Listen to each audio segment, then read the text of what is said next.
This is such an important topic.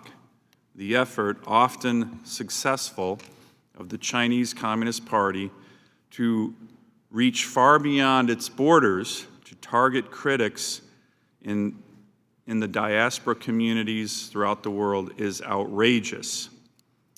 But let's face it, it's just one of many outrageous things Beijing is doing across the board.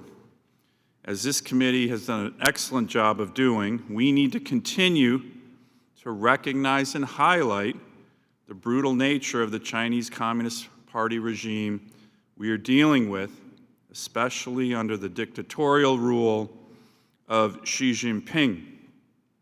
Look no further than the string of strange disappearances that we've seen in China, in their government, in the last couple of months. The Chinese foreign minister and former ambassador to the United States disappeared.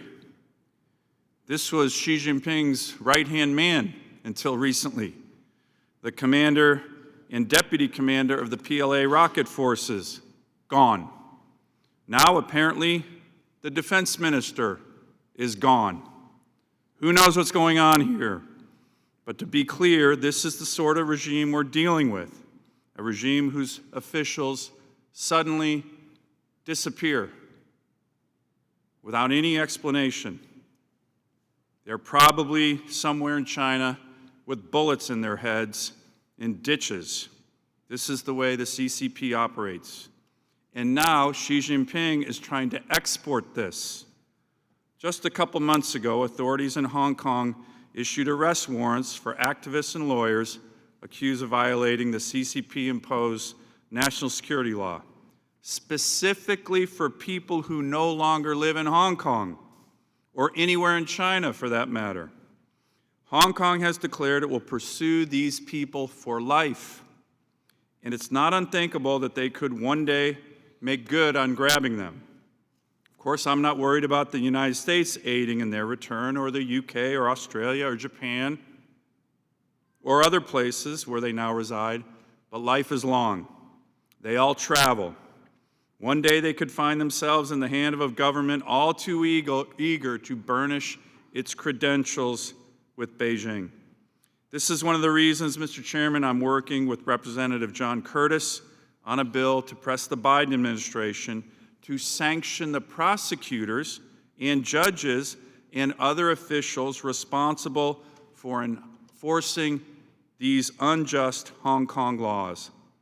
The days of the independence of the Hong Kong judiciary system and the rule of law in Hong Kong are unfortunately long gone.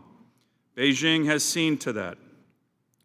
Now we need to do what we can to try to even up the scales on behalf of the people of Hong Kong. Mr. Chairman, there's one more issue that I want to just raise in my opening statement.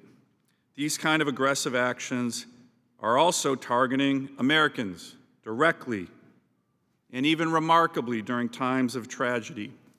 I'd like to submit for the record this New York Times story that just broke last night entitled, "China Sows Disinformation About Hawaii Fires Using New Techniques." Without objection, so on. This story that just broke in the New York Times talks about how when wildfires swept across Maui last month, killing over 100 Americans, the CCP unleashed its information warriors. They said on the internet the disaster was not natural. In a flurry of false posts and lies that spread across the internet, they said the natural disaster was the result of a secret weather weapon being tested by the United States military and intel agencies. To bolster this lie, they posted photographs that were generated by artificial intelligence programs. Mr. Chairman, as we all know, when countries around the world suffer natural disasters, even adversaries come together to help each other, not under Xi Jinping's rule. The Chinese Communist Party is now trying to sow discord among Americans as we sadly bury our own dead in Hawaii. This is outrageous, And I call on the Chinese ambassador to the United States to formally apologize to our country. But, Mr. Chairman, he won't, because if he did, he'd disappear too. We all know that. One final thing, Mr. Chairman, I just want to say how honored I am to join this commission. It has such a great history, especially under your leadership.